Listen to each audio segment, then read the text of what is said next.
In the end, the constitutional principles our country is founded on are vital. I think that limited government is the way forward, and I would appreciate all of your support. You can find my website on www.advancethegop.com, and thank you.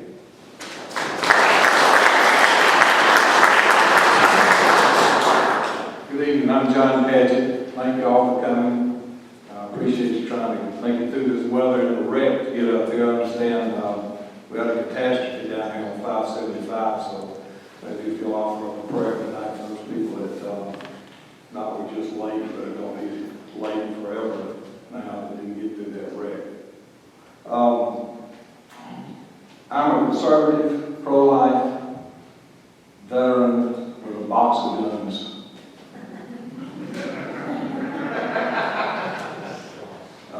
I think it's important that we don't forget our conservative roots. We had, in the last two presidential elections, we've nominated two rather moderate fellows, very nice fellows. And what did that get us? That got us Barack Obama for 4 years. In the process of doing that, we managed to somehow alienate, my number is 5 million Republican voters that sat on their hands and didn't go vote. What did that get us? They got us 8 years of Barack Obama. They got us an opportunity to sink this country. We can't ever again let that happen. We have to get this party back to our conservative roots. I think it's extremely important. Everywhere I go around this state, I have folks just like you telling me, you know, we got to get back and understand and preach and talk about it and teach and bring young, middle-aged, older Republicans into this party that understand the importance of the Constitution, small government, low taxes, the opportunity to produce more jobs. I'm a small businessman. I've been around a lot of really nice people that help me in my business. We've been able to create 5,000 jobs or so in my business career. That's a lot of people that jobs help. One of the biggest problems we have in this country right now is jobs, or no jobs, or no jobs. I mean, you know somebody can't get a job, can't find a job, just got out of college, got no way for a future because they're working at Burger King for 28 hours a week because they can't get any more hours than that. All of us, more jobs. Now, do we have to go promote this? Do we have to go out into every group and segment in our society and preach what we're talking about? Absolutely.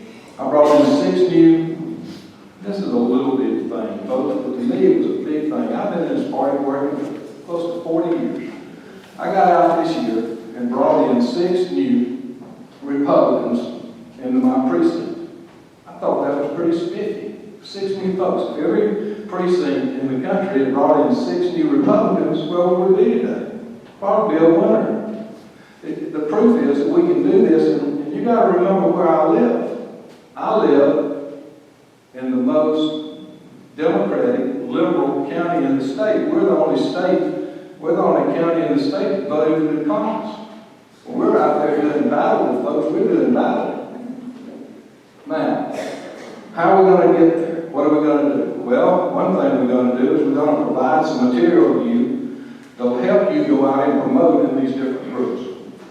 So we'll know what we're doing, not just talking about, we want to go promote these groups. We're going to have some idea about what we're doing. We are going to bring you the finest in technology for messaging, fundraising, and recruiting that money can buy. And we're also going to bring you the finest techniques in social media work that anybody in this country is doing.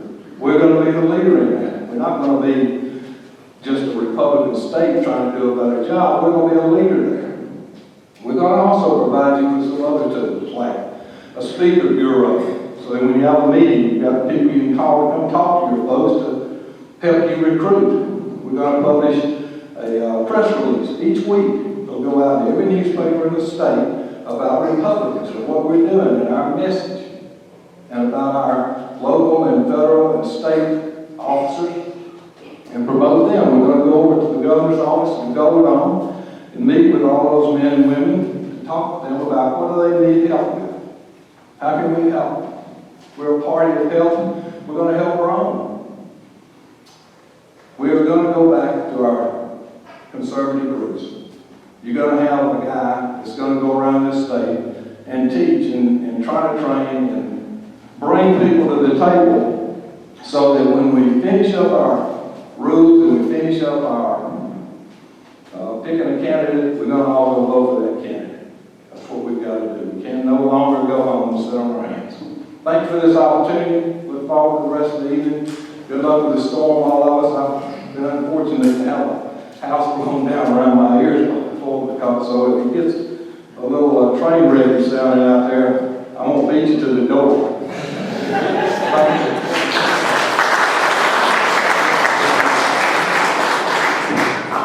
Well, we thank our candidates for their comments about their vision for the future as the leader of the GOP in Georgia. There have been a couple of questions that have come from the audience and some other individuals that I'd kind of like to go down the panel here and see what their feelings are. And then we're going to take some questions from the audience. So if you have a question, please raise your hand and we'll do it one by one. I'm going to ask my questions first. And since I have mine. Gentlemen, if you're elected as the chairman of our GOP in Georgia for the next couple of years, what's the first order of business that you would do as chairman of the GOP? What's the very first thing that you'll do the next day after you're elected? And we'll start in reverse order this time, okay? Meet with my staff. Be sure that they understand what their job function is and where we're going, and work on a plan for the next 60 days so we have some general idea what everybody in that office is going to be doing, and then we're going to go implement those plans. That's what you do if you're running a business. That's what I do if I'm running the state GOP. We can't get off the ground unless we have great success with our employees. I hope they all agree to stay. I don't know whether they'll stay in the same positions they're in. It's an evaluation process. But that's the first thing that needs to be done.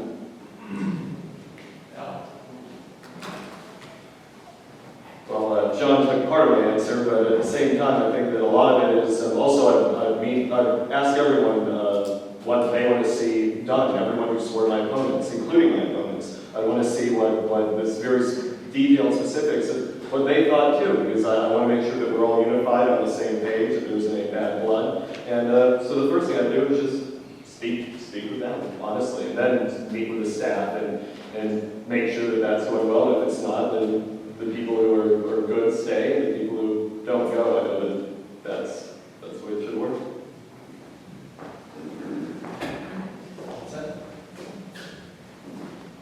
Thank you, John. First thing I'm going to do is your chairman.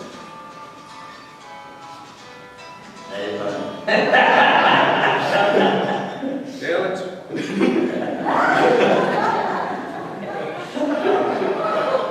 What are you doing? You guys are not lawyers. You did that in court and they cost you $50. But I guess when I Sorry, your let chairman. me interrupt you. The reason that went off was there's a tornado warning in this area till 6:45. It wasn't just my phone, so you don't know. Okay. Well, it's much hot air in this room. I'm a little bit tone deaf. If you could put the mic a little closer to your mouth, I'd very much appreciate it. I will be happy to. I appreciate you telling me that because I'm deaf too. My deafness came about from a little tour in Southeast Asia with an artillery shell. But that being said, thank you. My first thing that I will do is I want to bring together representatives and leaders from the grassroots, representatives and leaders from the legislature. And I'm going to sit them down in a room and say, we have got to develop communications between each of these factions. We've got to be inclusive. We've got to bring in women. We've got to bring in the minorities. All of the elements of our party need to sit down together. And while I talked earlier about honey and vinegar, I have some vinegar in me too.